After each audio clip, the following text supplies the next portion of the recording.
வருண்குமார் என்ற எஸ்பி, அவரு தன் மனைவியும் ஒரு எஸ்பிங்க. இப்ப டிஐஜி பதவி உயர்வு வந்திருக்கு.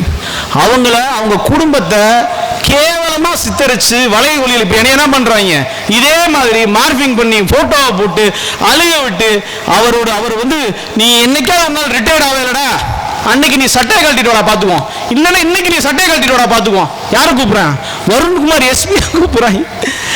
அவர் தான் சொன்னார், சரியா இந்த மாதிரி மைக்குக்கு முன்னாடி சீமான் புலி மாதிரி பேசுறான், ஆனா உண்மையாவுமே அவன் எலி சுண்டெலின்னாரு. அவருக்கு ஒரு பேர் வச்சாரு வருண்குமார். என்ன சார் தெரியுமா?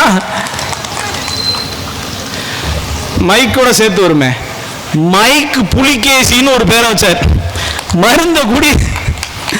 நான் என்ன சொல்றேன், இந்த சீமான் அவர்கள் வருண்குமார் அவர்களை இவ்வளவு, ஏன்னா ஒரு நாள் காவல்துறைய இந்த தமிழ்நாட்டில் இல்லைன்னா என்ன ஆகும்? ஒண்ணுமே நகராது. மொத்த வீடுகளும் சூறையாடப்படும், எல்லாம் போச்சு.